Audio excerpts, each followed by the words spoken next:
Good evening, everyone, and welcome to the City of Muskegon City Commission meeting for April 14, 2015.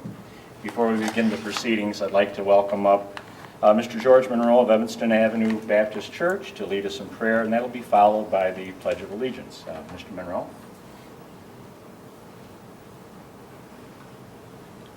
Before I pray, I'd like to introduce you to our new pastor at Evanston Avenue Baptist Church, Pastor Matt Sharp. Hello, Pastor, and welcome home to Muskegon.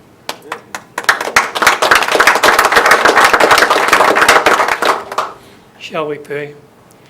Our dear Heavenly Father, again we thank you for the privilege we have, Lord, to gather here, Lord. We thank you for each and every one of our commissioners and our mayor, and our manager and our clerk, Lord. Just be with them and protect them at all times. And be with this meeting and give you all the praise in Jesus' name.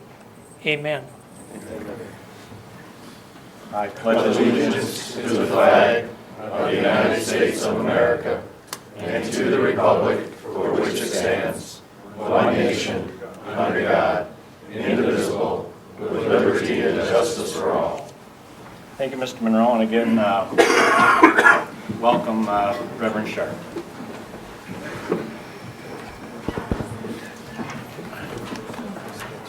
May we have the roll call, please? Vice Mayor Spataro. Here. Commissioner German. Here. Commissioner Rinsema-Sipica. Here. Commissioner Turnquist. Here. Commissioner Johnson. Here. Mayor Goldman. Here. Commissioner Hood. Here. Thank you. Well, before we get involved in the proceedings, we have some other good things to do. But I'd love to hang around, but I got a plane to catch, so I'll talk to everybody later. Actually, these are goodies for some very good people.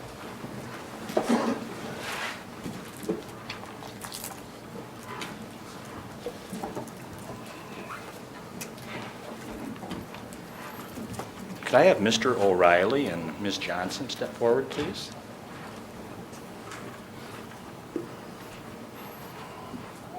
Come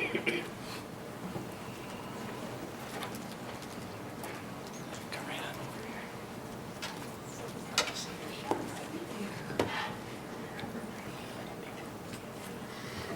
Now we have two citizens who have been chosen as recipients of the 2014 Outstanding Citizenship Year Award.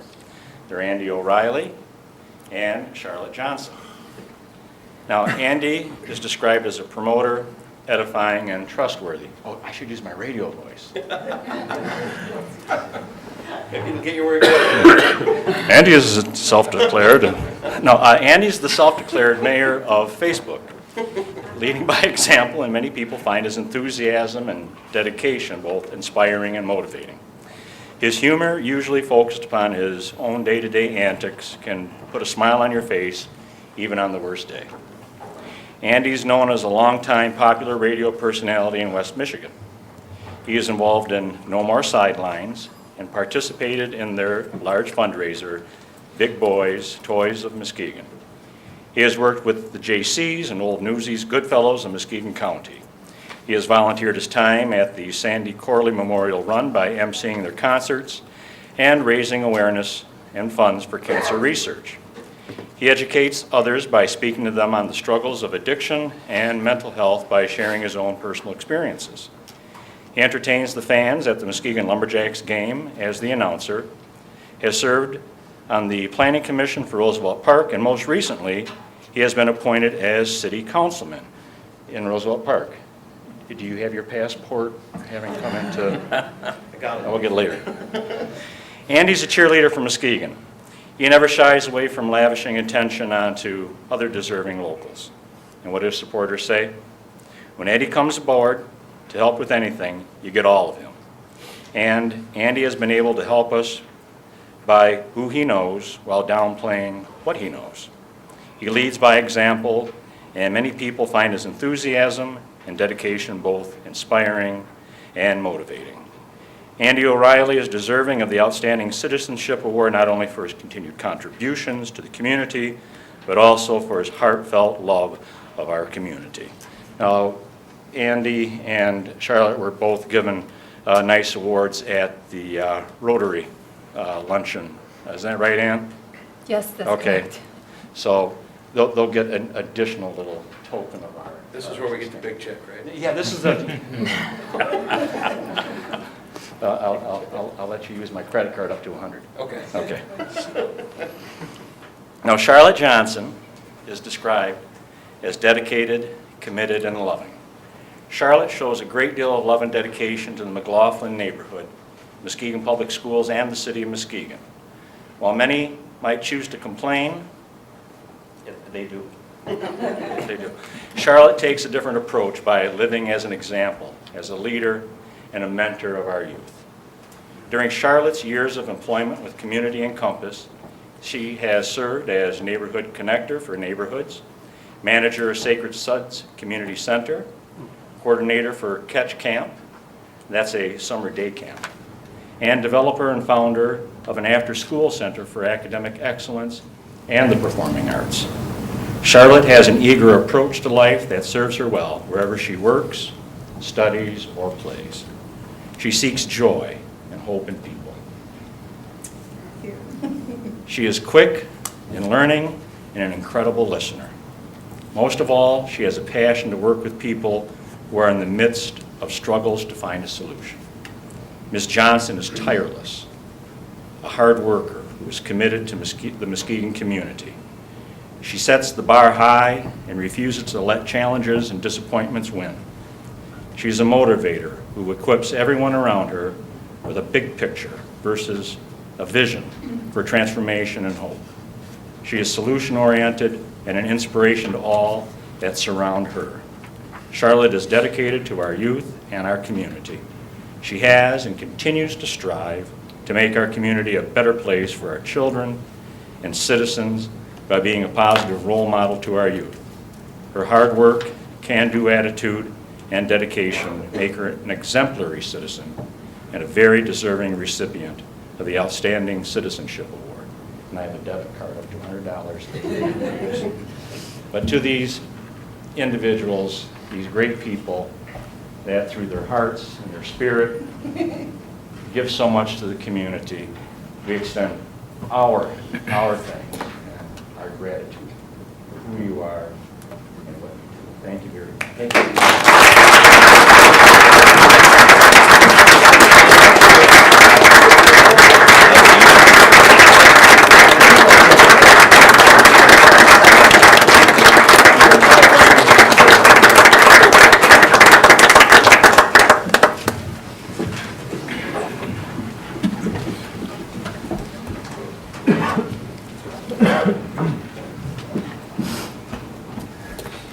That was all fun and good stuff. I don't want to do anything else. Oh, no, we have some more fun stuff. Here, there's some Lake Hawks here. It's like the whole team. Hey.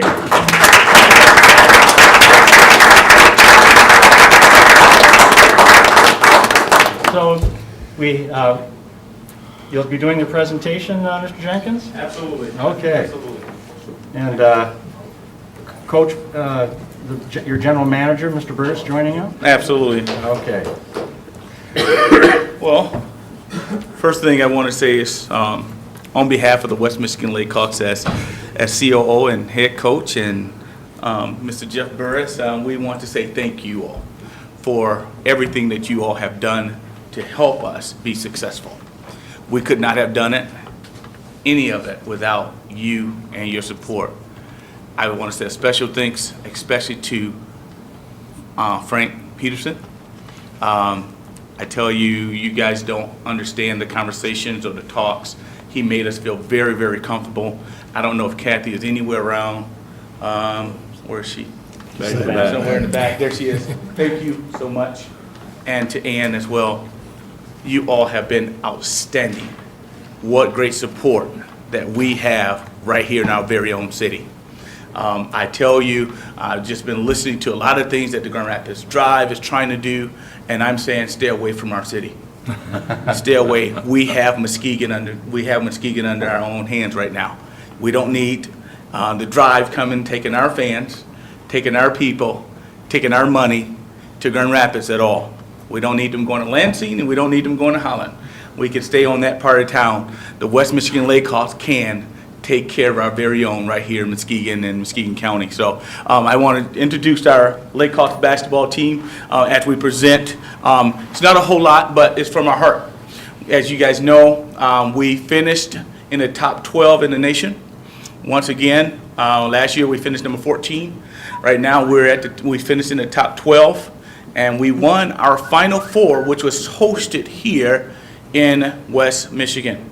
And we hosted that at Muskegon High School. So thanks to Felsky and Keith Guy for their support and what they're doing here in the city as well.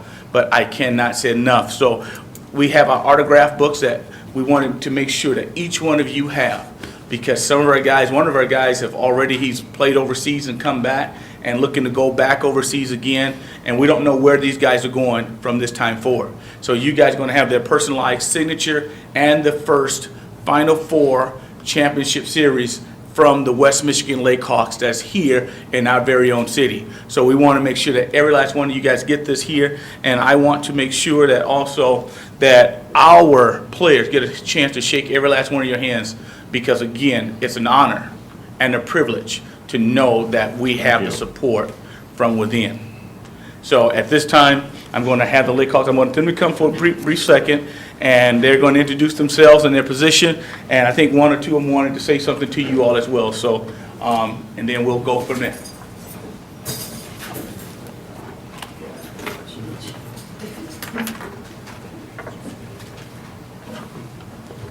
Hello, my name is Anthony Crump, Muskegon native. Just want to say I appreciate the support from the city. I have been around before and seen teams from Muskegon not make it that far, and I have the support. I just want to say I appreciate the support. Thank you. Thank you. My name is Paul Burbridge. I'm also a Muskegon native. I just want to say thank you for the city supporting us this season. It was a great run. Like our coach said, we won the championship, and it feels good to win something and be a part of something big and right here in our own very own Muskegon. So thank you very much. My name is Jamonte Melton. I'm also a Muskegon native, and I just want to say thank you for the support. And I play point guard. Donatus Johnson. I'd like to say thank you for the support. Everybody that do come out and watch us. It's a pleasure to be in front of y'all and have y'all support. Because like you said, it ain't a lot that hang around Muskegon, especially sports, basketball. Thank you. Thank you. Hello, I'm Jacob Owens. I'm from Mansfield, Ohio. I play point guard also. I just want to say thank you for having us up here today and letting us speak and get our name out there some more. Might be some people in here that don't know us, but we are an ABA team and we are here to stay. Thank you. Thank you. How y'all doing? I'd like to say thank y'all. My name is Idell Bell. I'm from Lakeland, Florida. And I just like to say it's a blessing. And once again, thank y'all, because without y'all, I wouldn't be here if y'all didn't believe in them, if they didn't believe in me. So I just want to say thank y'all for this. And it's my new home, so and I like it. And I just want y'all to keep us here. We trying to change the community. Because where we stay at, we stay in where we stay, and it's a good house. But like the kids see us train out there and stuff like that, which is I feel like it's good, and they see like us, we come from the same places as them. That if you just do right, you can make it if you believe. And I just want to say thank y'all again for believing in us and my coaches, and our coaches believing in all of us. So thank y'all. Thank you. How you doing? I'm Lou Williams, another Muskegon native. Just want to say thanks for all the support. Yeah, and just like my teammate said, we're trying to build something, and keep it here. I'm not a guard, forward, center. But yeah, thanks for the support, and let's keep it going. Thanks. How you guys doing? My name is Ralph Monday. I'm from Pasadena, California. And I'd like to take time to really thank you guys, because this is like I've never thought, Coach would have told me last year we'd be up here talking to the mayor and stuff.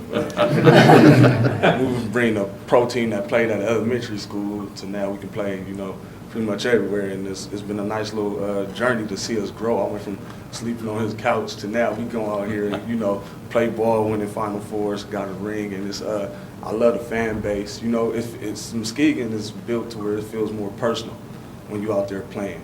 And the kids and everything from Muskegon to Muskegon Heights and Reese Puffer, when they come out there, and I had kids tell me, yeah, we want to play for that team. It's like, I want them to play for this team. I want you to play somewhere else first, though, you know. But it's a real pleasure to come out here and play for you guys. Thank you. We appreciate it. Fabulous. Fabulous. Thank you.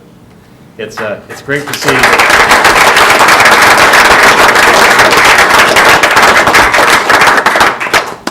It's great to see all my relatives from Muskegon, but it's also great to be able to welcome home, you know, our new relatives from Ohio and Florida and California. So welcome home, and we hope to be able to keep you here a long, long time. So welcome home, and proud of you all, gentlemen.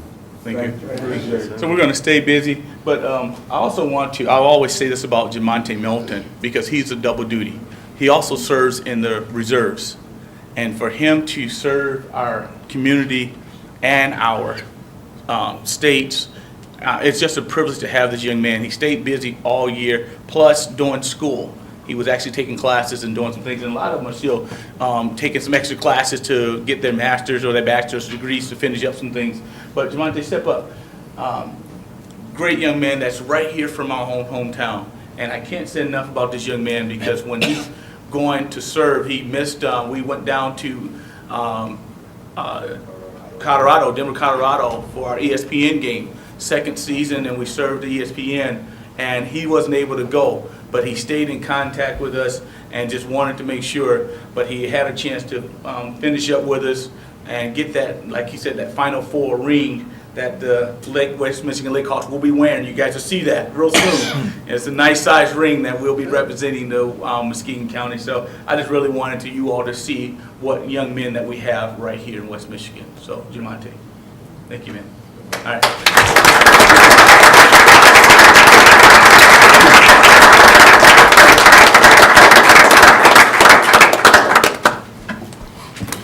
Thank you all, and again, we're proud to have you part of the community.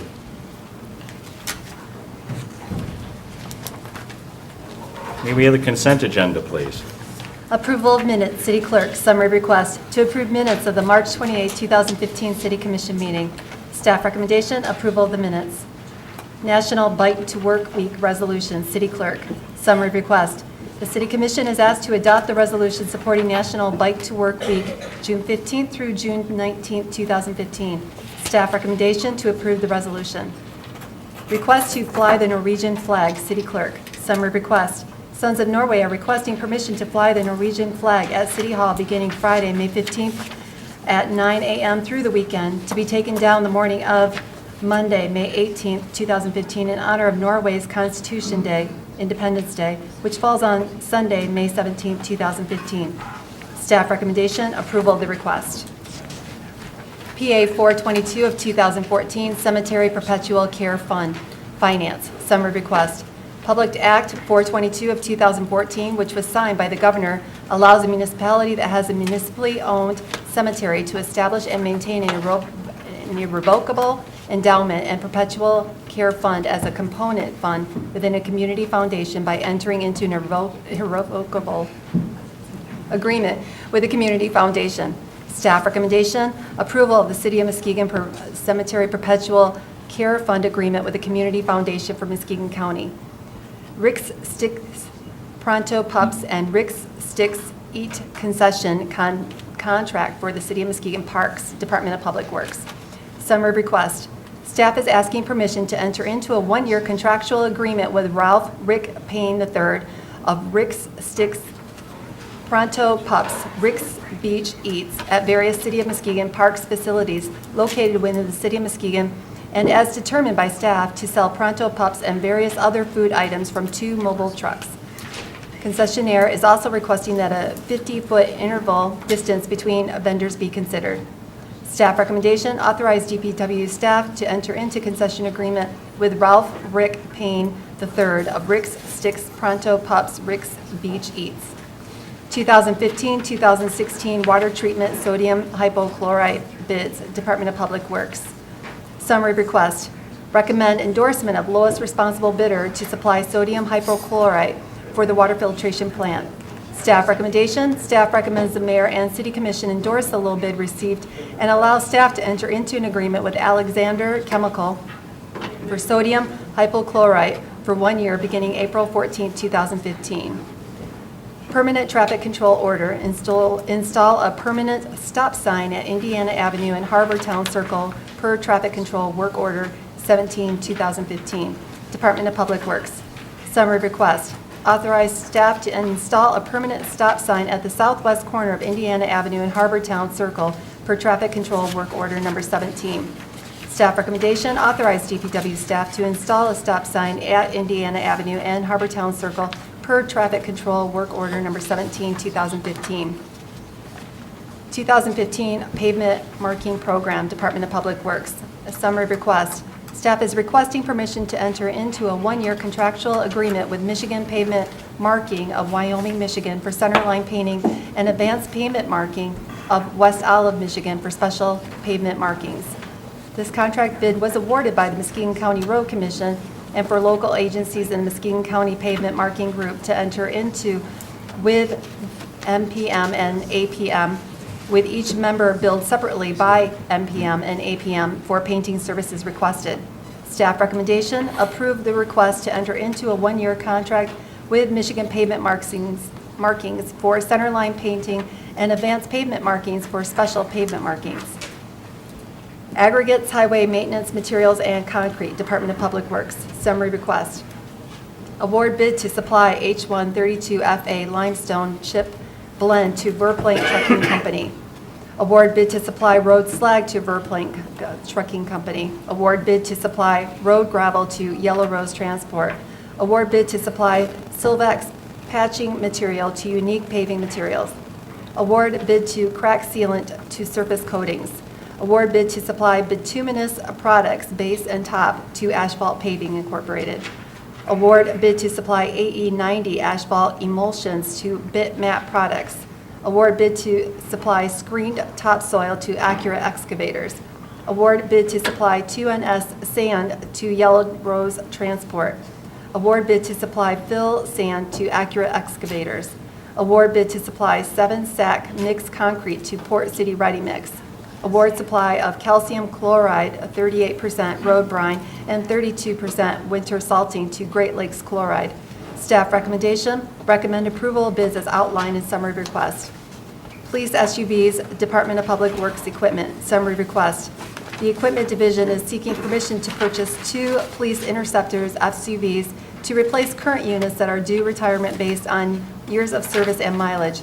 We are also asking to purchase an additional warranty for these vehicles, extending our powertrain warranty to 7 years, 125,000 miles. Staff recommendation, authorize staff to purchase 2 police SUVs with extended warranties from Gorno Ford with MI Deal State contract holder. DPW fleet replacement vehicles, Department of Public Works equipment. Summary request. The Equipment Division is seeking permission to purchase 2 DPW fleet vehicles, one for the Highway Department as a construction vehicle and the other for the Parks Department maintenance vehicle. The highway truck will be a 1-ton flatbed and the Parks a 3/4-ton standard cab pickup. Staff recommendation, authorize staff to purchase 2 fleet replacement vehicles from Gorno Ford, the MI Deal state contract holders. Thank you. Commissioners, you've heard the consent agenda as presented. Are there any items you wish to have removed for further discussion? Commissioner German? Like item D. I'm sorry, that was item D. D. From David. And actually item J. Any others? Commissioner Turnquist? Item I.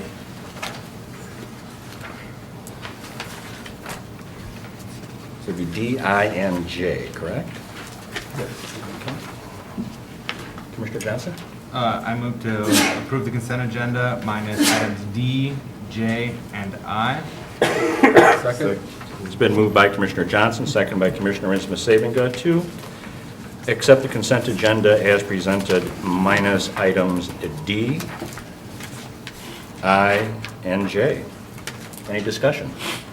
Not, roll call, please. Commissioner Turnquist? Yes. Commissioner Johnson? Yes. Mayor Galvin? Yes. Commissioner Hood? Yes. Vice Mayor Spataro? Yes. Commissioner German? Yes. Commissioner Rinsama-Sibiga? Yes. Motion passes. Thank you. Commissioner German, I believe item D is yours. Okay, I move to approve the City of Muskegon Cemetery Perpetual Care Fund agreement with the Community Foundations for Muskegon County. Second. It has been moved by Commissioner German, seconded by Commissioner Rinsama-Sibiga to approve the City of Muskegon Cemetery Perpetual Care Fund agreement with the Community Foundation for Muskegon County. Excuse me. Commissioner German? Yes, I know we had discussion on this item yesterday, and I just kind of like you to go back over in detail and just kind of explain exactly what it is and how the money is going to be used. And if we have something that we can kind of compare a history of your investments, you can let us know that as well. Okay. Basically, what this is as a result of legislation that was recently signed by Governor Snyder into law, Public Act 422. And it now makes it possible for municipalities basically to consider creating a fund at the Community Foundation for cemetery perpetual care purposes, if you will. And in essence, this particular item came up as an idea that was born through a question that came from the previous finance director, and it was funneled through the city attorney, and ultimately it took a number of years, about 5 years or so, for it to culminate with this being signed into legislation by the governor. With the bill being sponsored by Senator Jeff Hansen, that was acted upon at the state legislature and subsequently passed. So it authorizes municipalities to own or control cemetery or burial grounds to do several things now. In essence, this allows us the opportunity to partner with the Community Foundation to establish this type of fund at the Community Foundation, which was not allowed before. Before, municipalities basically only had the options of maintaining those types of funds themselves, if you will, as a separate fund, if you will, on their municipalities' books. However, municipalities are very limited in as far as what they can invest in under Public Act 20 of the state of Michigan. And in essence, historically, especially most recently, municipalities have only been on average gaining revenues, if you will, from those investments at a rate of anywhere from maybe 0.25% to, if you're fortunate, up to 1% the last couple of years or so. So, however, with this being now into law and being able to have a fund set up at the Community Foundation, community foundations have more flexibility, if you will, with the investment vehicles that they can use to invest funds, to grow those funds, such as in this case, to provide services for the cemeteries, for maintenance and upkeep of cemeteries and so forth in future years. With that being said, I'll just turn it over to Bob Tapler from the Community Foundation for Muskegon County. Thank you. Welcome again, Bob. Well, thank you. Thanks for having us back again tonight. Specifically to Commissioner German's question, the last year our return, our investment pool was 5.68. For the 3 previous years, the average was just over 10%, and then the 5-year average was just under 8%. So when we started the conversations with your previous finance director, Tim Paul, he was aware of some of those performance numbers that we had experienced. And again, as we said last night, there's no guarantee of future growth in our investment pool. Past performance isn't an indicator of future performance. But we think we've built a portfolio that actually allows for continued growth going forward over a long period of time. Relatively short period of time, we've experienced some good growth recently, but there's always the possibility that there will be a year where we won't be reporting those kinds of returns, but that's the nature of the investments. As we said last night, 60% of our investment pool is in equities, split between international equities and the domestic equity market. Approximately 30% is in fixed income, which are bonds primarily, and then 10% is in a sleeve that's the REITs, the Real Estate Investment Trust. And what we found is that that mix over time, historically, will produce pretty good returns over a long period of time, and likely to exceed some of those that were only possible in the past under the existing or the previous legislation. The dilemma that we faced when we started the conversation, as was pointed out by your city attorney, the law was pretty specific. There was no opinion that could be granted to allow for you to do anything but continue to invest it the way you did, so it really required the law to be changed or a new statute to be enacted, and that's the process that was used. And as I said last night, with the assistance of Mickey Knight, Rob Collier from the Council of Michigan Foundations, and especially Senator Hansen and his staff, we were able to get that passed. So the other point I didn't make last night I'd like to make tonight is that this continues the longstanding relationship that we've established with the city around funds being held by the Community Foundation to benefit the city. We have the Darrell and Kathleen Staley Fund. Darrell was a longtime employee of the city, and upon his passing and his wife's passing, they left a significant amount of money to the foundation to support recreation programs here in the city of Muskegon. And then at some point to put up a plaque if there's a new park to honor some of the retirees that have retired from the city. The other was the Lakeshore Trails Improvement Fund, which is a fund that was created a number of years ago by the city to provide support and maintenance for the Lakeshore Trail. The other is the Pierre Marquette and Margaret Drake Elliott Fund that was created to support the parks, both the Pierre Marquette Park and the Margaret Drake Elliott Fund, and that one is actually, there's a committee that oversees that, and I think Commissioner and City Manager are on that. Two funds that aren't held by the city but are held by us that benefit the city. The one is the Norma Horan Fund. I've been before you before to talk about Norma's contribution to the beautifying of Hackley Park.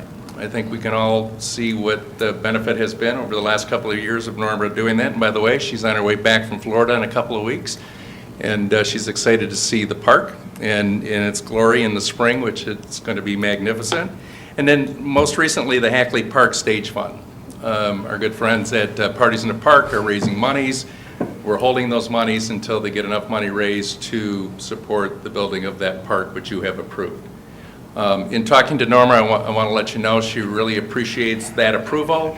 She believes that that's a nice enhancement for the park, and it's going to bring even more people into that beautiful space.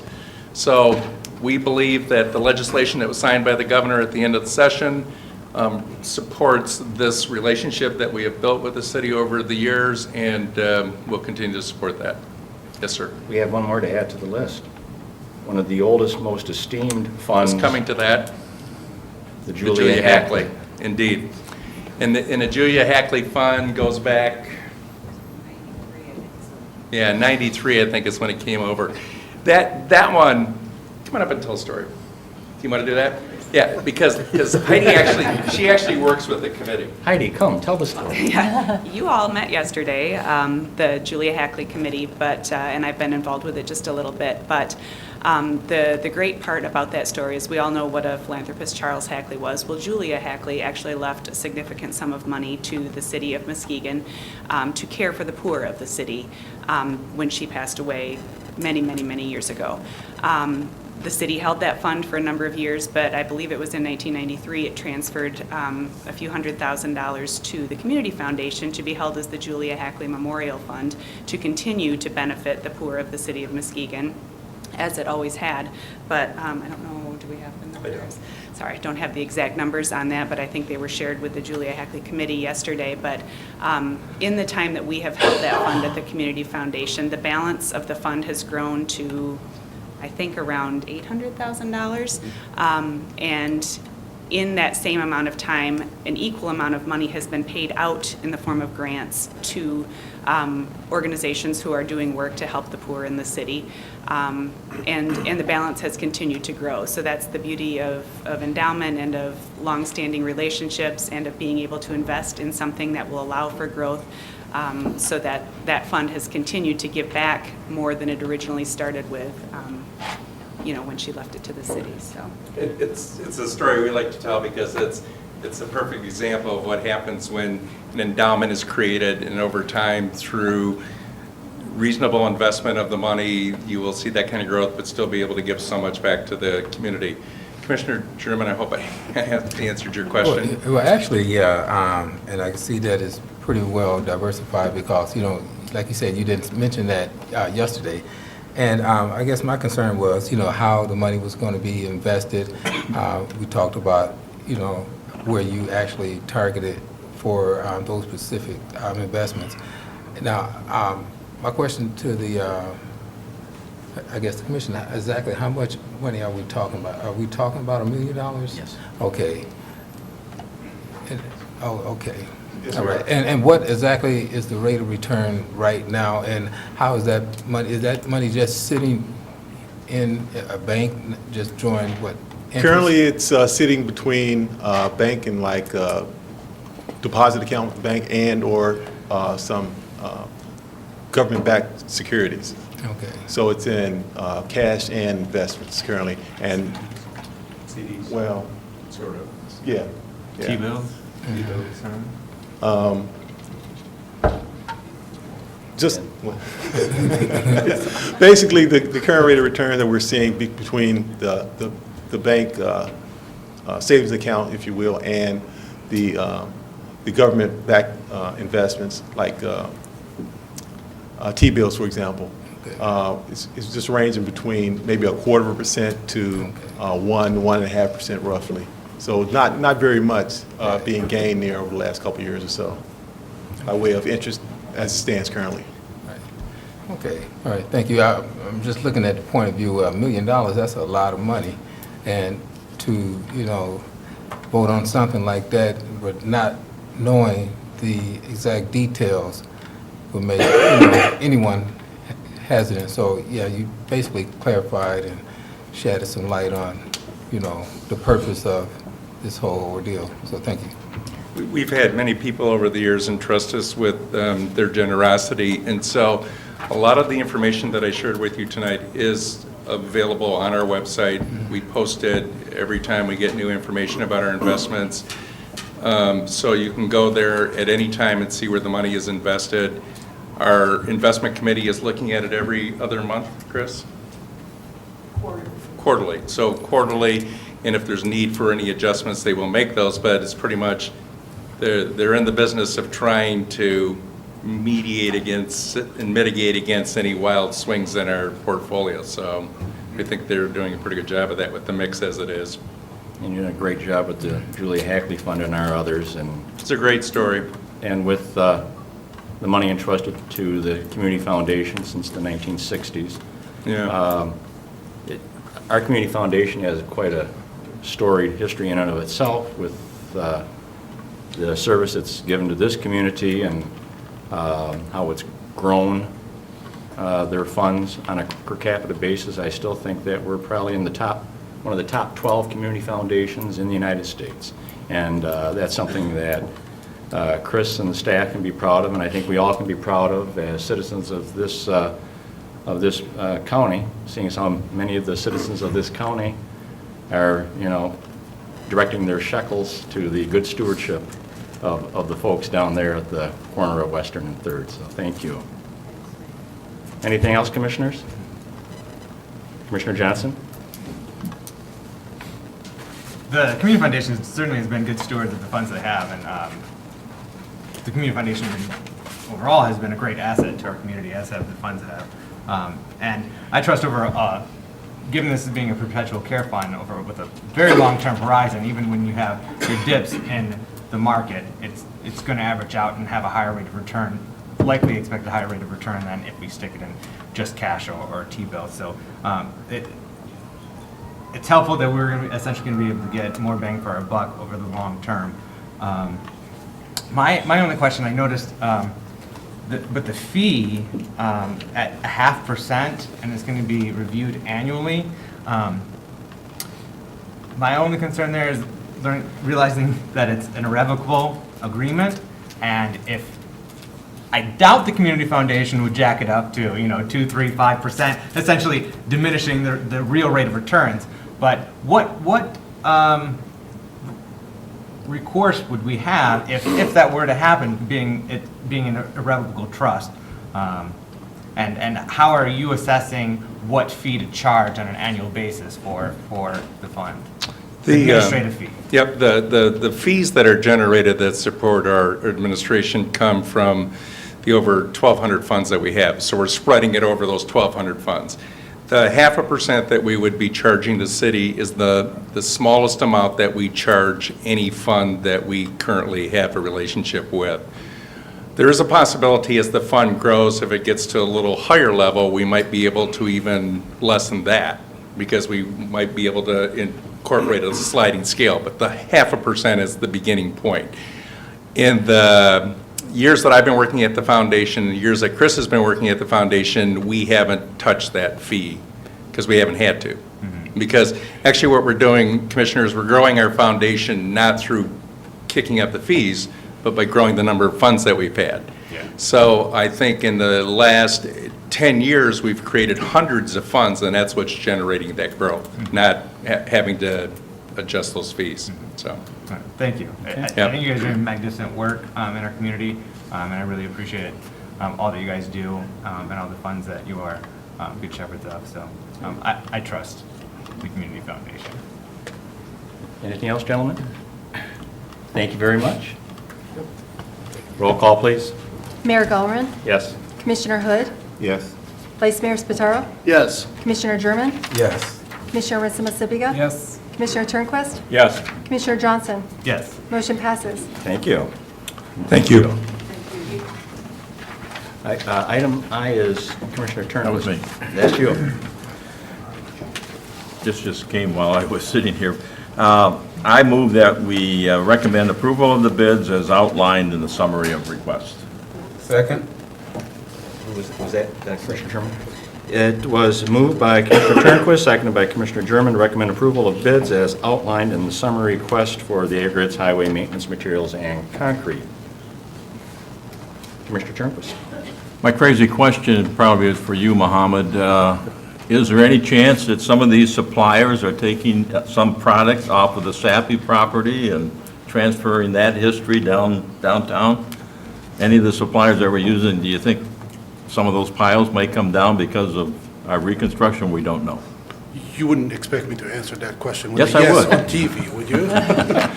With all the controversy. No, we are not aware of any product coming off of the Sappy site.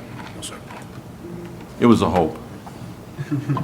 Well, I mean, at some point, that material it probably won't go to waste. I mean, the concrete out there, they could be crushing it and selling it or using it somewhere else. So it doesn't mean it won't be used. Okay. Anything else? Roll call, please. Commissioner Rinsema-Sibiga? Yes. Commissioner Turnquist? Yes. Commissioner Johnson? Yes. Mayor Gallman? Yes. Commissioner Hood? Yes. Vice Mayor Spataro? Yes. Commissioner German? Yes. Motion passes. Thank you. Item J, Commissioner German. Okay, move to authorize staff to purchase two police SUV with extended warranties from Garneau Ford, the deal state contract holder. Second. It has been moved by Commissioner German, seconded by Commissioner Rinsema-Sibiga, to authorize staff to purchase two police SUVs with extended warranty from Garneau Ford, the Michigan Deal State contract holder. Commissioner German? Yes, okay. On this one here, I didn't see a price for the vehicles. It may have been in the minutes before, but I'm not seeing a price. What is this actually going to cost the city per vehicle? It's $25,475 per SUV plus $2,495 for each extended warranty. That was how much? $25 for the purchase price plus $25 for the extended warranty. Okay. So it's about $28,000 roughly. $2,850. Okay, 2050. Okay, and we just recently purchased a few vehicles, what, was it last year? Last year we did. And how many did we purchase?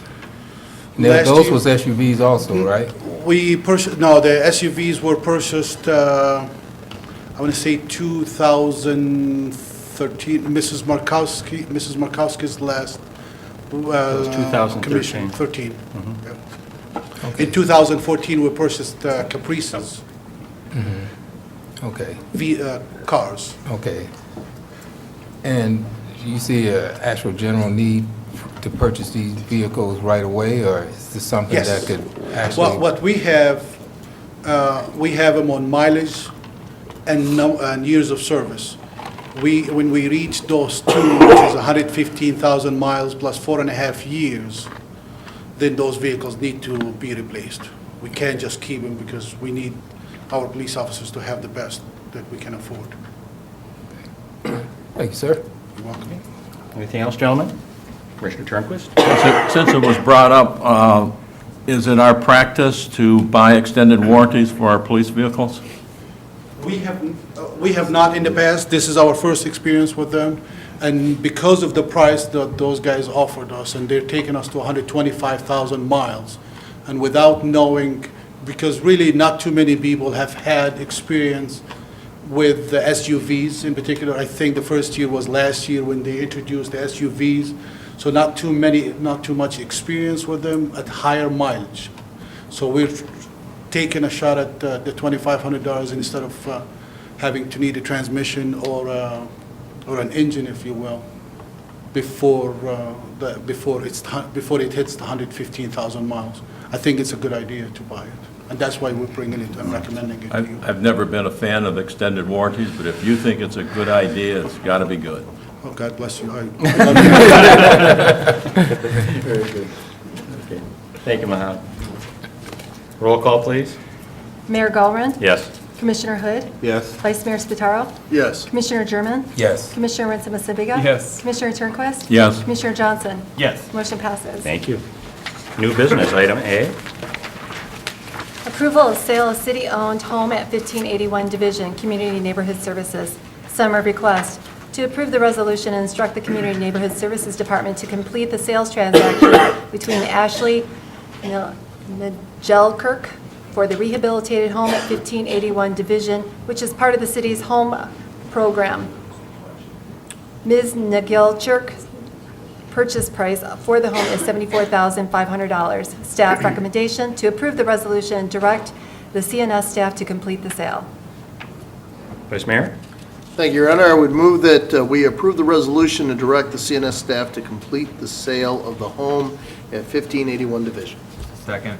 It has been moved by the Vice Mayor, seconded by Commissioner Johnson, to approve the resolution and direct the CNS staff to complete the sale of the city-owned home at 1581 Division. You have some good filler here for us this evening, Ms. Bailey? I can't top the mayor. I don't have anyone to bring up today, but I know we've sold this home several times before. But I believe this is it. I believe we found the real buyer for our home, and she's a family of two, and we're excited to close this deal in the next 10 days. So Very good. everybody just pray with me, and we'll get through this. But I know I was here last month. Right. And that sale just didn't work out. So unfortunately for that family, but for this family, they're very excited. I think it was 2 days after we put it back on the market that we had this offer. So people are looking at homes, and this is a wonderful time of the year to sell for any sellers, and the buyers are there, so I'm excited. It's a nice for this. house. It is a very nice The old home. Major's house. Yes, very nice So, home. and good, so hopefully Ms. Nagelkirk Nagelkirk. will Yeah. come down and Nagelkirk. join the NIMS Neighborhood Association. Sorry, I should have told you her name. Yep. Yeah. But she's working tonight. She works Okay. second shift, so Ashley could not be here, so We'll extend our best, please. we'll do that. All Thank right. you. Any questions? If not, roll call, please. Commissioner Hood?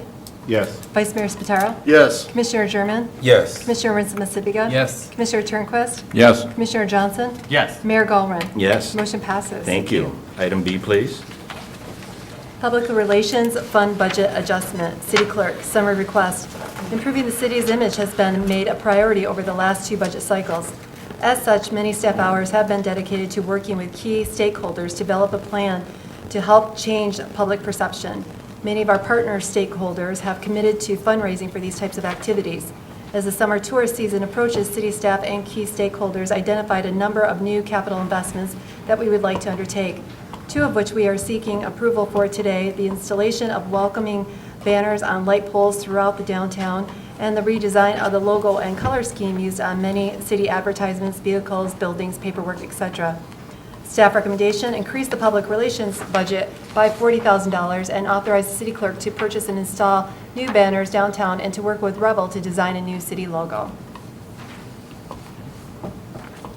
Commissioner Rinsema-Sabenga? I move to approve the resolution for the Public Relations Fund ballot budget adjustment for the items mentioned. Second. It's been moved by Commissioner Rinsema-Sabenga, seconded by Commissioner Hood, to increase the public relations budget by $40,000 and authorize the city clerk to purchase and install new banners downtown and to work with Revel to design a new city logo. Questions? We have already approved, I think, $20,000 as part of this campaign. So you're adding 40s, that brings it up to 60.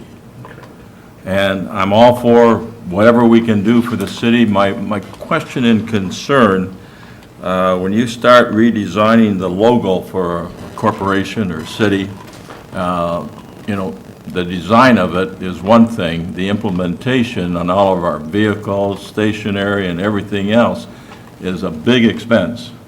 And you have contracted with Revel to come up with some ideas. Is that my understanding? It's not so much that we've contracted with him, we're asking for permission to contract with him. To contract with him. Correct. What will be the process of approving that, and who's going to approve the new logo if they present one that's acceptable to you? Well, we'd like to talk to them about the process and talk to you guys a little bit about the process, but we were envisioning something that had a public input component to it, but also, you know, relied on information that we've gathered at a number of I guess, public relations types of meetings that we've had, and people from our image group, and obviously input from the commission here as well. You know, it's kind of I guess I've never designed a logo before, but we'll rely on their expertise, but also with the understanding that we would take input and you know, and make sure that it emulates what we want, you know, the vision and the thoughts that we want about the community. But when you brought up the idea of the actual implementation, that'll be something that will be a budget item for next year. We're not anticipating being able to have the design work and everything done, you know, and then roll it all out yet this year. You know, we want to get the design work done and be good to go, and we'll come and ask you guys for dollars for letterhead and things like that as part of the budget process for next year. But you did say that some public input and approval will come back to the commission, and they'll be involved in the process? Yep, and exactly. And if there's a way differently than you guys want it, then we would gladly do it that way as well.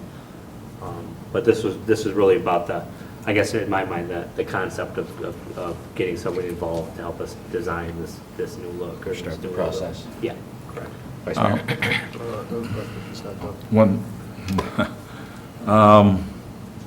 Have we spent any of the initial $20,000 to what our goal is? We've committed it. But nothing, we've done nothing. Ann could probably describe that a little bit more. We've committed it to a group effort that will roll out soon. So the money's been committed and set aside for certain things that we want to do. And is that in partnership with the chamber? Correct. But anyway, if Ann wants to explain more, she can. But essentially, there are things that we've talked about wanting to do, that they're interested in doing, that the CVB is interested in doing, and we're kind of pooling our dollars together to kind of have a big impact. Almost like, remember, that's kind of what we talked about when we asked for the 20,000. It was maybe we could turn this 20,000 into much more, you know, at the end of the day by getting other people interested in growing that message. And so that's what we've been focusing on doing. Vice Mayor? Well, I share Commissioner Turnquist's concerns. I mean, you know, particularly in light of our budget situation over the last few years and what we're projecting going forward over the next few years as we get through the transition of the shutdown with the Cobb plant. You know, I have a hard time reconciling myself that the money spent on a logo is really something that's worth it at this point. Quite frankly, I didn't have any problem with the old logo, which when this current logo was created, back when we called them a city seal, now we've got a beautiful terrazzo logo that's covered with carpet in the hallway because we went to this one. I mean, that's the kind of thing that you end up doing, is you have a lot of orphaned investments when you do that, and there are a lot of, you know, it's not just letterhead, it's all the vehicles, it's things like the flags, you know, there's a lot of expense that goes to that if you're actually going to implement it and do a meaningful branding process. And I think, quite frankly, one of the issues with the current logo is that it was created, I want to say, what, about 20 some years ago, early 90s. But there was never really any branding around it. We never created, for example, souvenir items that were available to the public. I mean, we had stuff that we gave as giveaways, but you would be hard pressed to go into a local store and find something like that if you were a tourist and you wanted a memento from your visit to Muskegon. And, you know, those are the kind of things that if we're going to do this, we need to do. And so for me, I would be much more comfortable if we took two things. One, what's everybody else chipping in? We've chipped in 20. We've been asked to double that to bring it, you know, another 40, so actually tripling it to a total of 60 at this point. And, you know, unless there's some kind of thought out branding process, I'm just concerned that we're spending money but not really changing anything other than that particular design. And I'm not sure I'm comfortable unless there's a thought out plan to go with this and we can justify it to our constituents that this is a sensible investment to make. Sure. And do you want to talk a little bit about the image committee and maybe generally some of the commitments and There is a group of individuals and businesses who have been getting together, and there is a very well thought out plan that you're going to start seeing rolled out next month.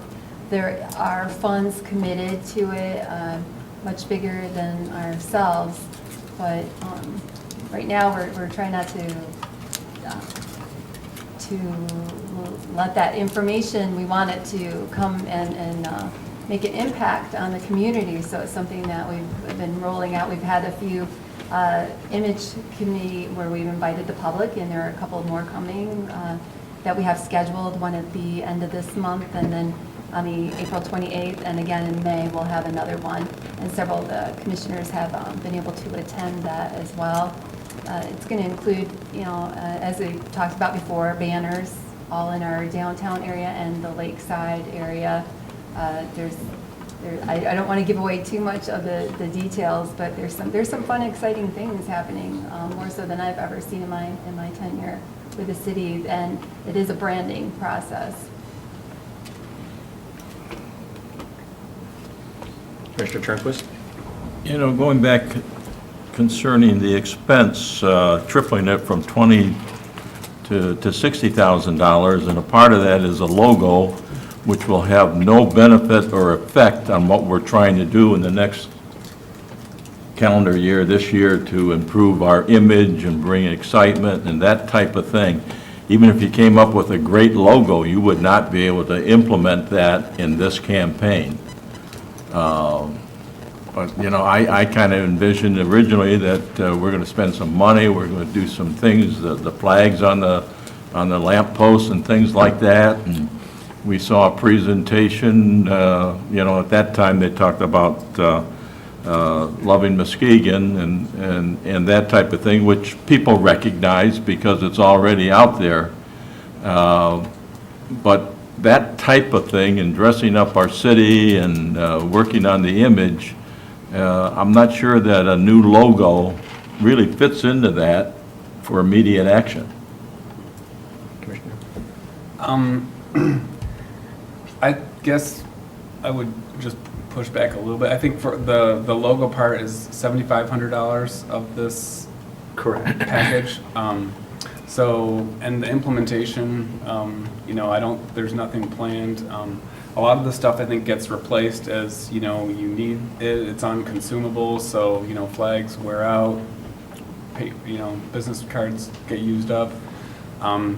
And I do think that the logo does make somewhat of a difference. I think, I didn't even really see it, but I heard Hillary Clinton unveiled a new logo today that is the talk of the town. I think that those things do create a buzz, and digital images are used all the time to represent an organization, whether it's on your Facebook page or in the news stories. I think that those things do start to connect with people pretty quickly and pretty cheaply at sometimes. So I just say that there are some points to a new identity that this logo is great, but it's extremely hard to know what it actually is, and it's certainly not very current or modern, and doesn't have many of the sensibilities of modern brands or modern, you know, marks. So I guess I have a question. Actually my question was more about the flags and what polls were going on, because I've worked on that process before, and I'm just wondering, you know, there's a lot of details with the ownership of the polls and those kind of things. So I guess I'm wondering a little bit about that. I'm working right now with Consumers Energy, and I'm waiting their reply, but I've been in contact with them on several occasions. There are some polls downtown, in the downtown area, that actually belong to the city of Muskegon, and then there will be some areas that we need to get permission from the state to be sure. And so I've been working with the city engineer too as well, trying to secure all those permissions before we can go forward and actually order the banners. I want to be sure we can put them up. Okay, thank you, because yeah, I've you know, I remember even bike time, putting them up and down a couple times, you know, was an ordeal, even for that weekend.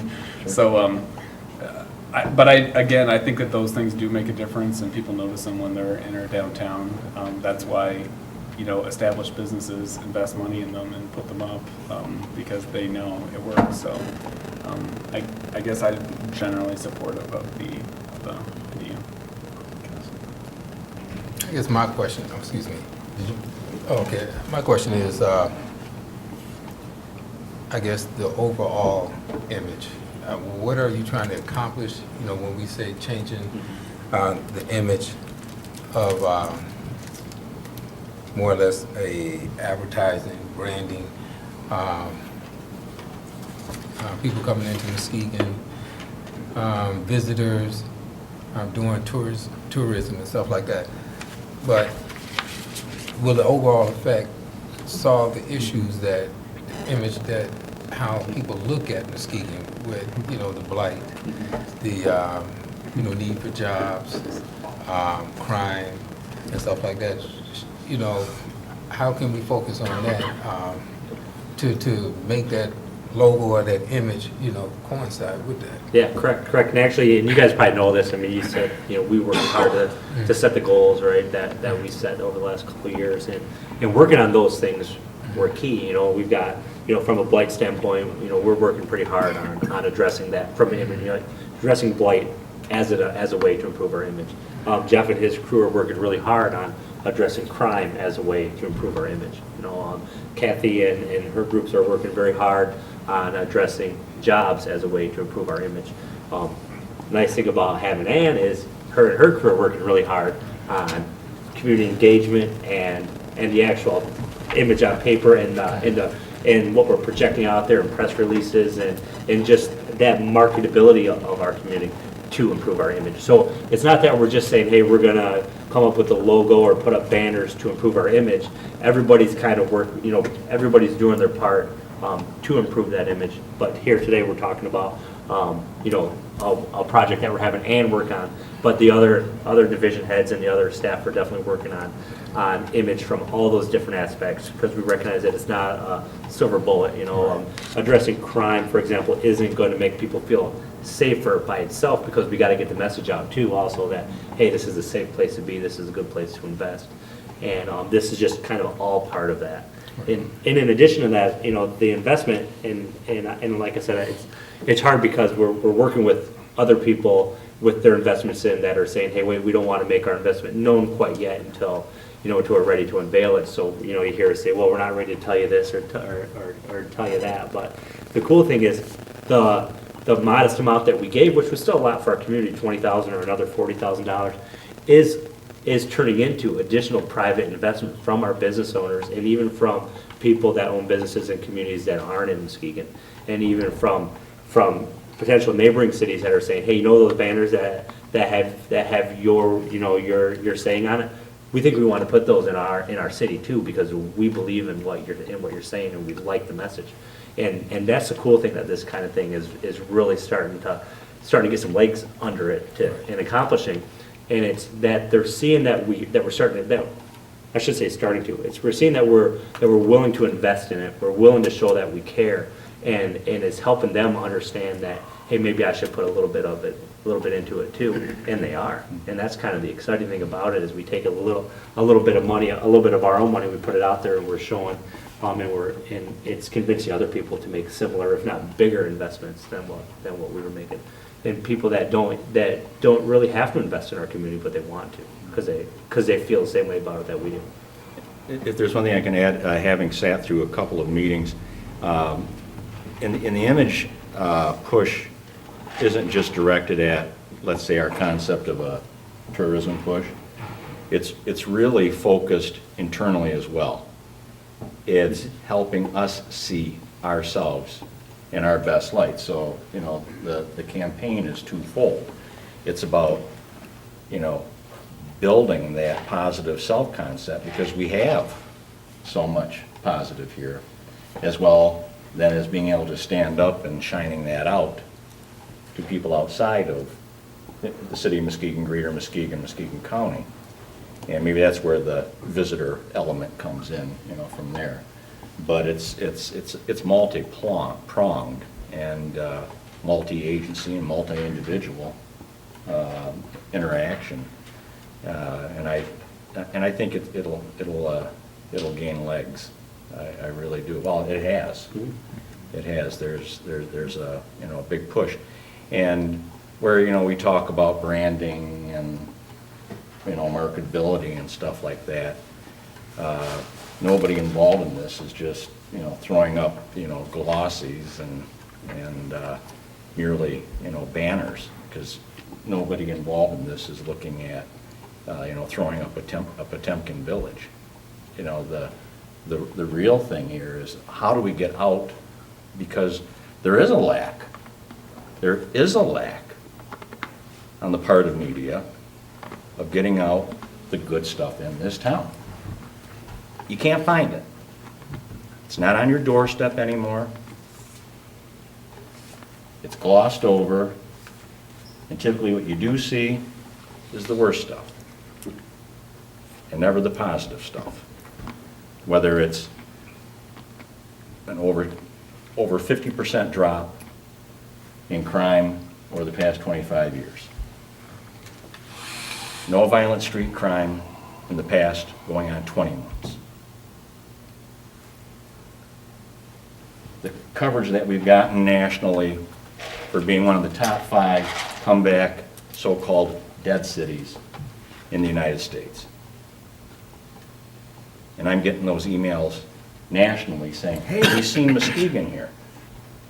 Well, Muskegon didn't see that here. So we got to come up with a way to get that message out. And here you have a concerted effort in concert with people that love this community to make sure that the reality of this town in Greater Muskegon get out. And it's not strictly about water or sand or art museums. It's about the good people that live here and the good things that we're doing and the people we recognize tonight. That's the good stuff. That's the exciting stuff. So this enterprise, this initiative, is working hard to present that face and that reality of the goodness of the people of Greater Muskegon and this county. So I can support it at this time because it is conceptual. You know, it's a work in progress. But I think because of what we will be able to leverage or have been able to leverage, you know, I think it's worth the effort and the risk. If the commission would indulge me, did you have something that you wanted to? I just wanted to say that I support the new logo, whatever that may be. And I kind of agree with Commissioner sitting next to me. I mean, I know what those symbols are, but if I looked at it, if I went online and I saw it, or, you know, it's not something that I would say, oh, let's go see what this is about. I just think that it needs some more to it, so I'm in agreement. Okay. Well, if the commission will allow, on the topic of logos, I have a neighbor of mine, neighbor of all of ours, Ron Pesch.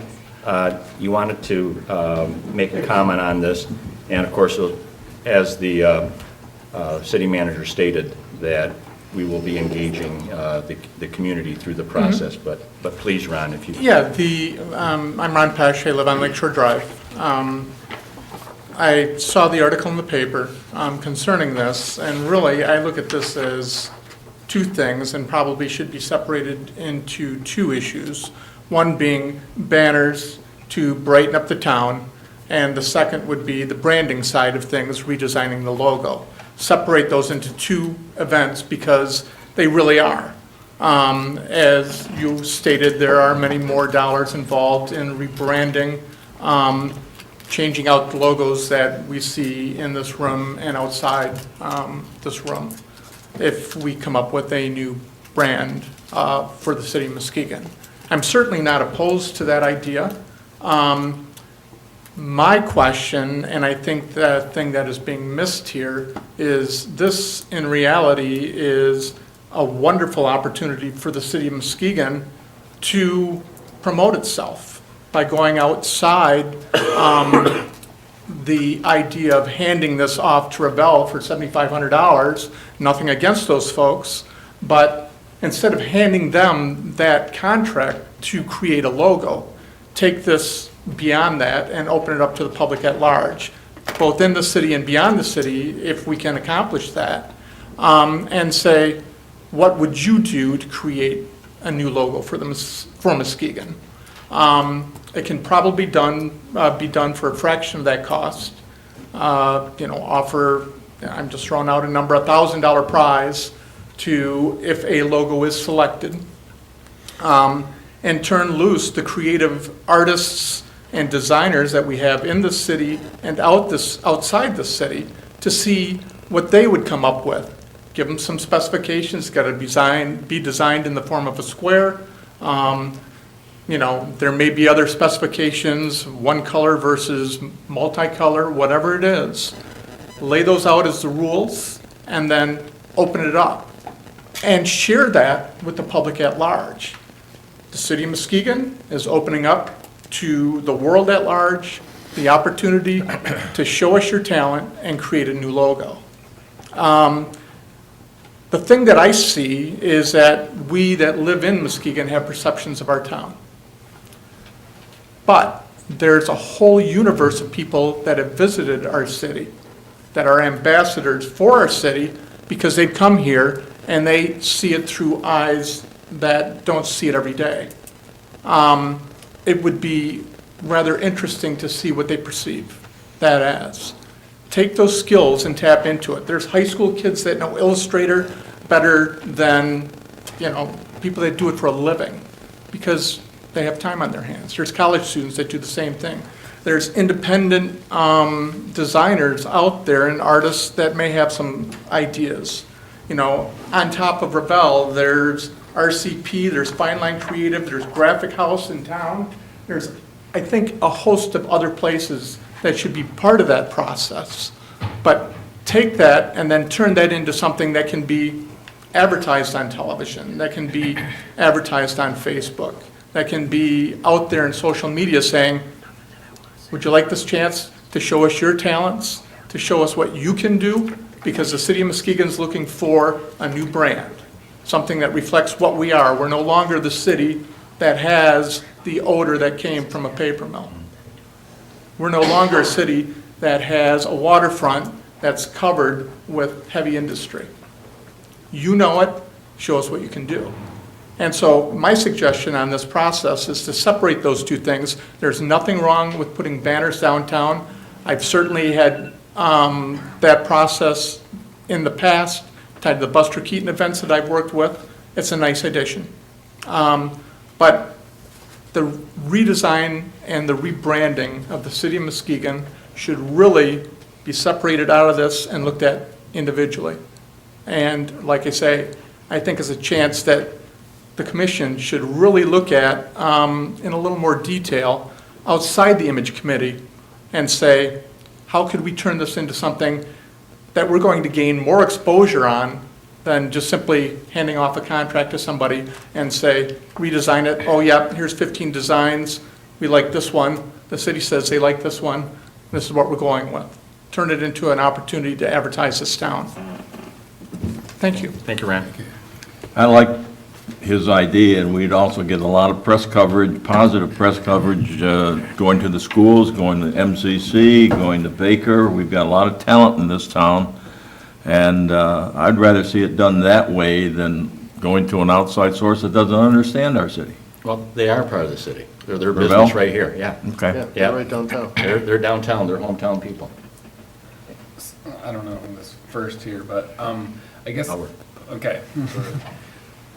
I was just wondering if you could go over, I heard a little bit about the logo and how it was going to involve other people or something like that, so could that be just described again? Yeah, essentially what I said was we would involve the public, we would take input from them.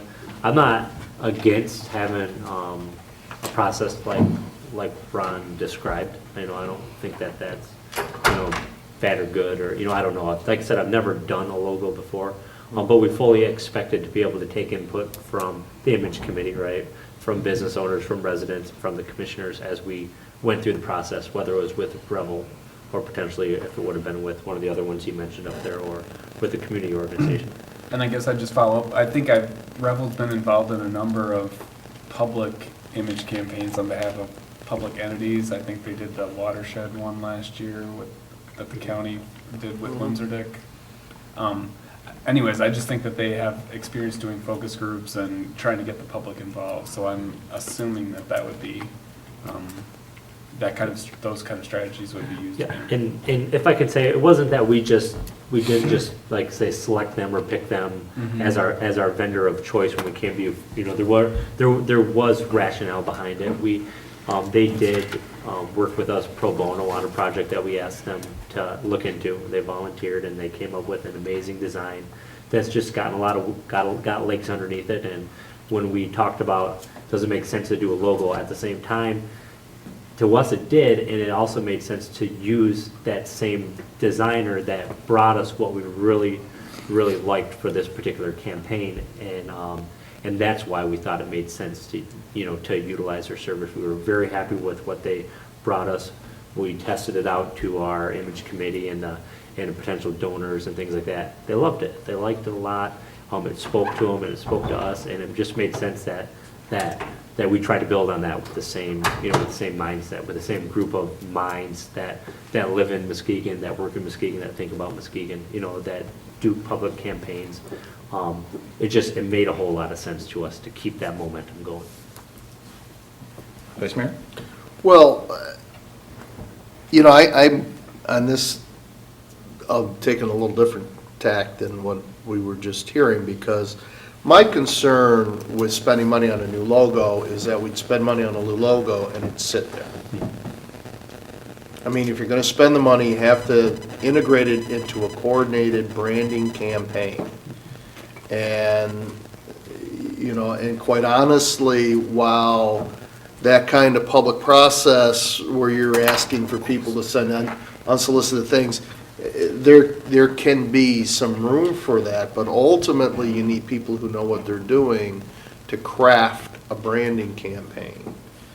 And that goes to color schemes, that goes to taglines, it goes to, okay, does it look good on your letterhead, but it's also on our manhole covers. It's also on the side of our vehicles. Does it look good in those different and somewhat odd formats where we have our branding? And, does it work in those different formats? And at that point, you really need, whether it's Rebel or somebody else, you need somebody who really knows what they're doing. So, I mean, if we're gonna do this, then I think we need to do it right. And that's where my concerns were coming from on this, is that, spending a little money and just having a replacement for that, I'm not willing to do that. But if we can do it right and turn it into a true branding campaign, then I think it might be money well worth spending. But that was my concern, is that it just new logo. Okay, well, I was actually on the image committee right after. I was a past chair of the in-house image committee right after that logo was adopted. And I'll tell people right now, and I know the gentleman who created that, and he's a nice guy, I always kind of preferred the one that was there before this one. It was a little more traditional, and I think it was similar to the county logo and the state logo, and that's why people wanted to go in a different direction. But, and then we did that, and I don't think we ever really exploited it in the positive way that you can if you have a new logo and a new brand. And I just don't want us to do the same thing over again. I guess that's where I'm coming from with this. Commissioner? Maybe separating the logo into a separate project and get back to what we're trying to do for the image of the city. A number of us attended a chamber breakfast 3-4 months ago, and there was a gentleman there that I revved up the crowd. Kathy left. I was going to ask her to, and he has written a book that gives you these quick ideas. I think he did some work in Grand Rapids. I'm looking for something to happen now. The logo, doing it as a contest has a lot of merit, but also tripling the budget from $20,000 to $60,000. Is that wise spending on our part, considering where we're at? And I'm in consensus with Commissioner Turnquist. That's more or less my concern as well. Is there really a need at this moment to go ahead and triple the budget for the Image Committee? And when stated that we may have other businesses and other donors interested in investing.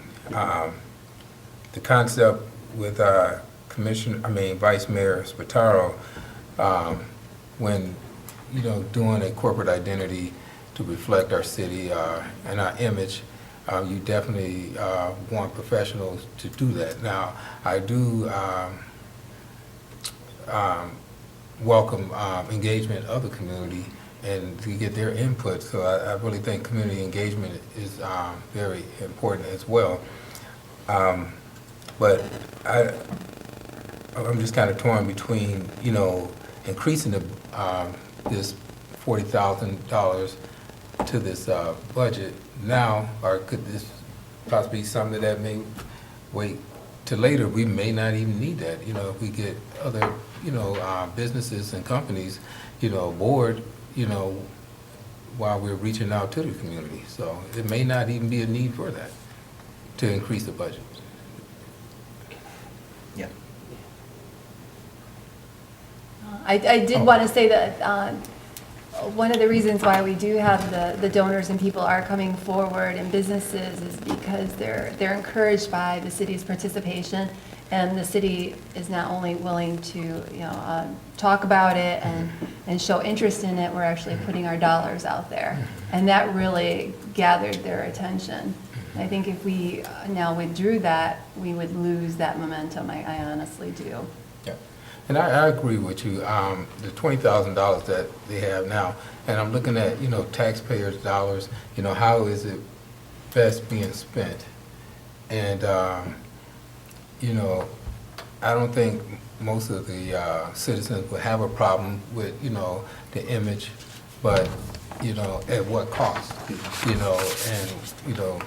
So that's pretty much what I... Part of the thing where you think about, like, the cost, for example, the largest cost is the banners, and you want to compare that to, say, what City A or B is doing. You got to remember, our downtown isn't like, say, North Muskegon's, where it's one block long. We're looking at putting up banners that could be potentially 200 banners, because we have Webster and Muskegon and Clay and Western and then the side streets in between. So that really, that's kind of what pushes the cost up there. We have a larger area that we're trying to cover. We have more residents that we're trying to reach in a greater, bigger audience too that we're trying to reach.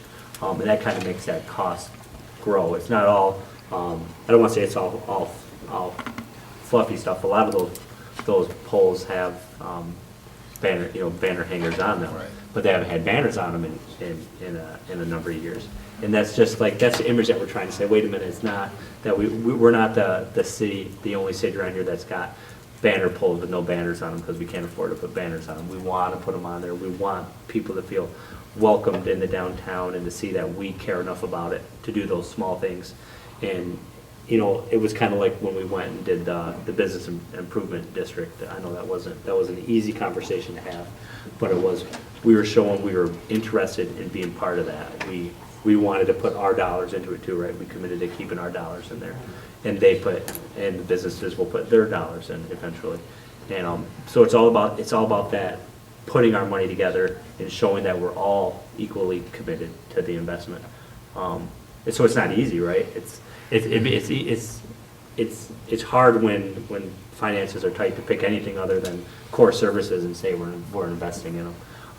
But the city, I guess, when we take something like image and make it one of our top priorities, it is going to take some different sort of investments beyond, investing in police officers or firemen or fixing roads.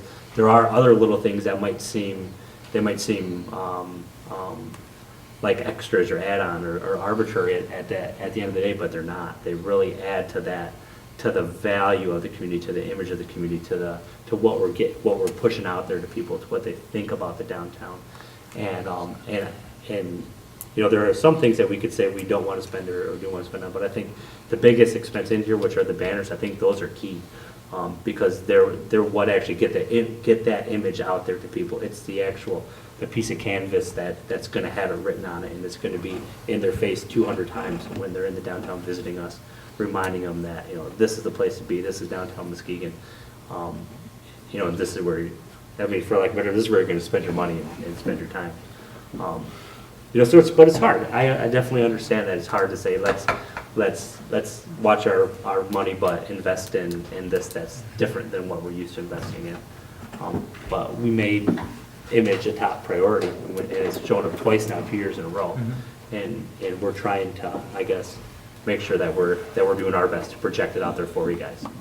Commissioner Johnson? Yeah.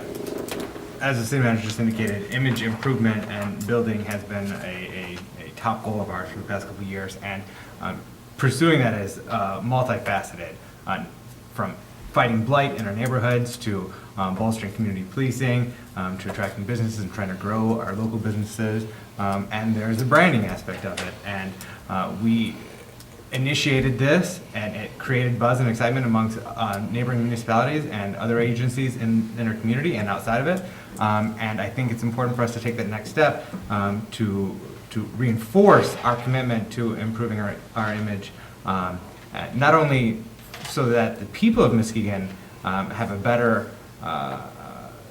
perception of our own community and an appreciation of our community, but to convey that outside of our community, convey that to tourists, to potential businesses and residents. So this effort may very well pay for itself and have extensive dividends, creating a buzz and excitement of potentially recruiting new residents, new businesses, new investment here. I am definitely supportive of it. One question I do have, though, is with regard to banner location. Is it all going to be downtown, or are we going to be, because if we're doing a image building, rebranding, new logo, I'd like to see it more than just in our city center. Although it's certainly important to have that in our city center and create that festive environment, but it's something that I feel needs to be reaching all four corners of our city as well. Especially I'd like to see it in the Lakeside corridor as well and our other business districts. The Lakeside corridor was one of the areas that we asked permission from consumers. We're also trying to get permission for Seaway Drive, as well as several of the streets in the downtown area, Terrace as well, and Clay, Western, some of the side streets too that go into Shoreline Drive. Those are some of the areas. But we also have some other areas of the city that you'll see it. You won't see it in necessarily a banner form, but you will see something that will be big and will make an impact that we're not quite ready to unveil, but it will be pretty exciting when it happens. Thank you. Commissioner Hood? While we're on the city and we're going to do the uplift, we're going to do it throughout the whole city, right? Yes, absolutely. So my concern is that we just don't forget the like the Apple Street, Wood Street areas. These areas need to be uplifted also. I need some love too. Yes, and the only reason we didn't ask. I'm gonna use Commissioner Johnson's word. They need some love too. Yes, yes. And we did talk about Apple Avenue and putting banners down there, but it is a state road, which made it very complicated. In working with Mohammed, trying to figure that out, we thought it was best right now not to go down that direction because it's a state street. Maybe it's something that we can work on in future years, but. Because this isn't a one-time shot. This is a. No, this is going to be a work in progress. This isn't Yeah. something that we're just going to get done in the next couple of months or even the next year. It's gonna be continuous. Work in progress sounds good. Yes. We are a work in progress. But we were kind of equating the banner poles, like that particular thing to the downtown, but kind of like Ann said, there are things that we want to do in other parts of the city that will still help us get this big message out that we want to get out. It just might not be in the form of a banner pole, but it could be a year from now or 6 months from now. If we really like what we put up here, we can work that out in the other areas. Commissioner? Yeah, I was just going to mention that, I support it, and I'd caution against seeing it as tripling the amount or something like that, because we agreed to a one-time expenditure for the campaign that they're working on, and then this is, a request for additional amount of money for two particular purposes. So, whether you like the purposes or not, that's what it's about. It's not tripling something. It's, going towards something specific. Right, up for an end product. Yeah, and the a two things project. being the banners and the logo, so. Right. Commissioner Turnquist? Yeah, just adding to that, and I know it's in the planning stage and the image committee is working, but we have not heard anything concrete of what we're saying yes to. And again, I'm reluctant to triple the budget at this time, to do something that we don't totally know what we're getting. Well, we know on what we're asking for, which are banner poles up to about 200, I think is what we're estimating. 200 banners on poles, and then there were some farmers market tote bags, some T-shirts, things that we wanted to give out when we have this branding effort, right, where employees are wearing Potentially T-shirts with our information on it, and people that are sitting up here have nice shirts with that on it, and people that are shopping at the farmer's market have it on their bags and things like that. So those are, and I think there was a couple other things too. Yes. Maybe license plate. License plates and the stickers for the backs of the cars as well. So there were a number of like little, I guess, smaller promotional or marketing type of items too that we were incorporating in that $40,000 request. But it was broken out pretty clear as to the expenditures. Yep. Vice Mayor, did you have anything additional? I didn't see your hand. No. Commissioners? Just one last Commissioner thing, you know, and I shared that same concern that Commissioner Turnquist stated. There's, you know, nothing actually documented or, you know, stated what items are going to be bought. You gave us an estimate of maybe 200 banners, you know, and supposing that budget is not enough, then will they come back and ask for more funding? That's my concern, if it doesn't meet that objective. I'm all for improving the image, and also touched on some Commissioner Hood stated. My question was going to be also a welcoming for the whole city of Muskegon, as well as you said, reaching out to those other areas that really need love or some improvement. You know, a lot of economic disadvantages, you know, in certain areas, and I'm talking about the Nelson neighborhoods that definitely need improvement, the Jackson Hill, which is improvement, the Angel and McLaughlin.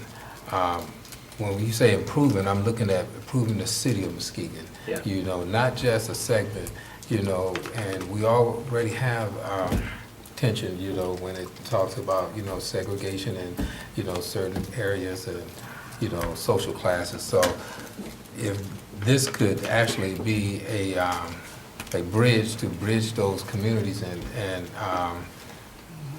areas, that would be good. And I would say that this is something that's, you know, worth investing, you know. But have we looked at the big picture and say, hey, you know, we just focus on downtown. I'm quite sure downtown, yeah, it'll take care of itself. But, you know, I'm looking at the whole holistic approach. Yeah. Part of the thing was we were nervous to bring a request for $40,000 to do the smaller area that we wanted to do.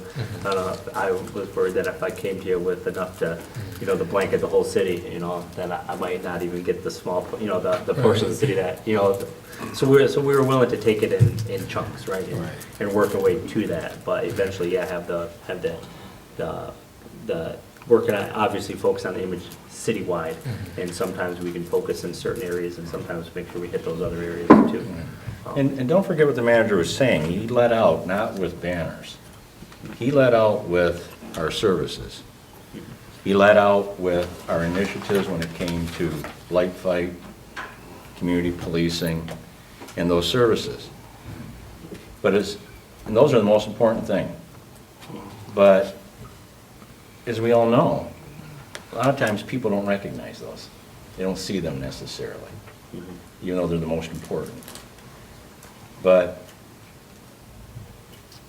a good initiative, such as, you know, the push for, you know, building a good self-concept in this image campaign, along with the good work that we're doing, that becomes visible. There is something pleasant and pleasing about the visible, because it celebrates. So I'll back it as well, so. If I can knock on one more thing too. It's kind of like the, you know, the young men that were just here earlier today, you know. A lot of people wondered, you know, why we were buying tickets for basketball games for youth to go to it, right? You know, the positive feeling from something like, you know, those people coming in here and saying, you know, thanks for believing in us, thanks for getting the kids out here to see us, thanks for helping us be a part of the community. You know, that's like the visual that the mayor's talking about that we're trying to accomplish here. There's a lot of stuff that we'll do behind the scenes and we'll do out on the streets, and the police will do, and the fire will do, and public works will do to fix roads. But every once in a while, there's going to have to be these little more fluffy things that we're going to do, and they're going to have a big impact visually to people. They're going to make people they're going to feel really good about what's going on in the community. And that's what we're talking about. We're talking about the image and the way people feel about the community. And it's amazing what a few tickets would do. Because, Ann, how many tickets did you give each one of us to give away? Like 8 or 10? Yes. So that, and that was for those, the playoffs at the Final Four.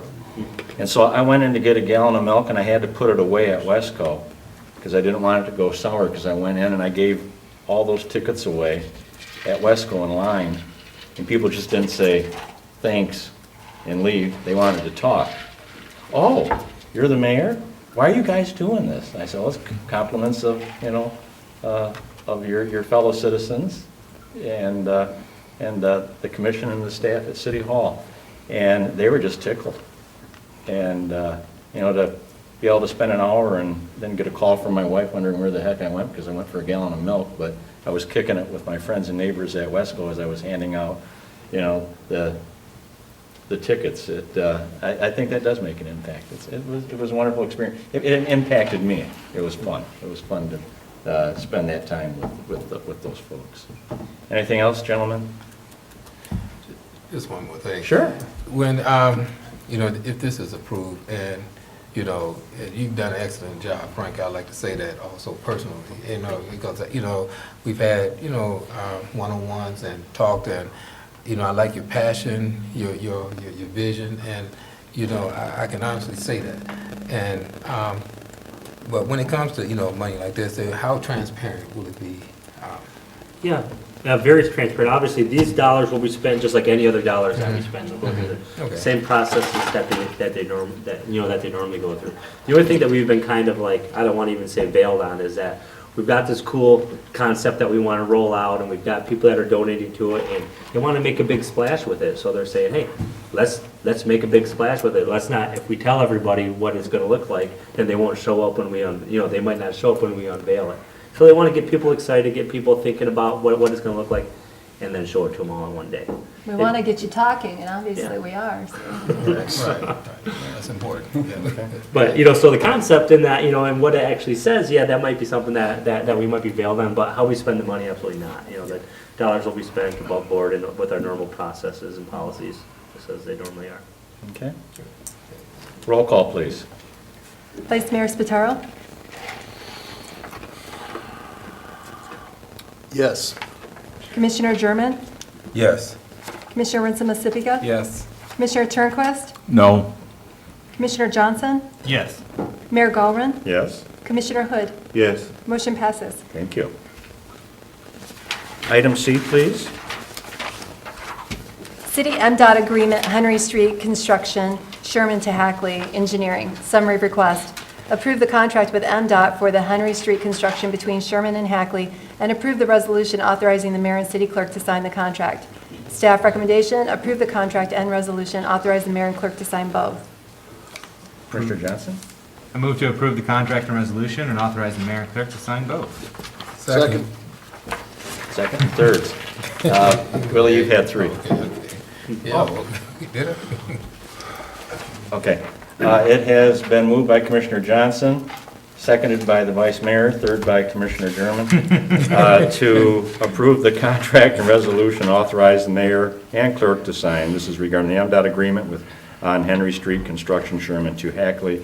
Mr. El Chattel. Thank you.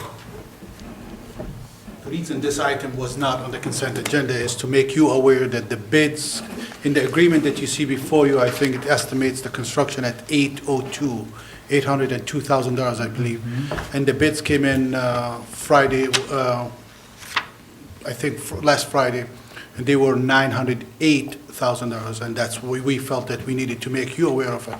Because I responded, the bids came in 13.25, I believe, 13.25% above the engineer's estimate, which required staff to respond to the state and make them, or tell them that we want to proceed with this project, which we did, because we did not want to lose the $580,000 federal funds. And we wanted to make you aware of that. Yep, got the memo. Questions? Commissioner Johnson? Not a question, just saying how emphatically excited I am about this project getting done. I'm glad that it's being continued this year. We had budgeted before. There was some concern that it may not go through this year, and I'm excited that we are doing this. I'm happy that it is going to be in concrete. It's going to have that longevity. I know the businesses on there are happy that it's going to be in concrete, that it's going forward. It will no longer be an embarrassment because that road is terrible. Two things. It goes toward transparency that the manager was talking about. We're transparent, and then I never let you guys down. Thank you. Thank you. Any questions, comments? Roll call, please. Commissioner German? Yes. Commissioner Rinsema-Sibiga? Yes. Commissioner Turnquist? Yes. Commissioner Johnson? Yes. Mayor Galvin? Yes. Commissioner Hood? Yes. Vice Mayor Spataro? Yes. Motion passes. Thank you. Any other business, commissioners? Are there any members of the public that would like to address the commission?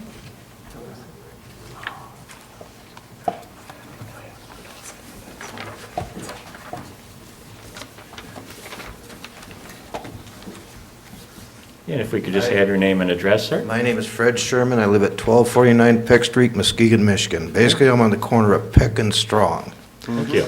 I live between the Mason Street boys and the Wood Street boys. I'm caught right in between the two of them. And we have two houses on our block, both of them are over on Sambor Street, that gang members hop in, they chase them out, and they hop back in again. I know you've already approved it, and I'll live with it, but I'd rather see $60,000 spent taking those houses down or taking care of our gang problems, because I'm stuck right in between two of the largest gangs in the city of Muskegon. And that was just my personal opinion, and I thank you for letting me express it. You betcha. And were you... Yes, sir. Were you speaking with the chief earlier?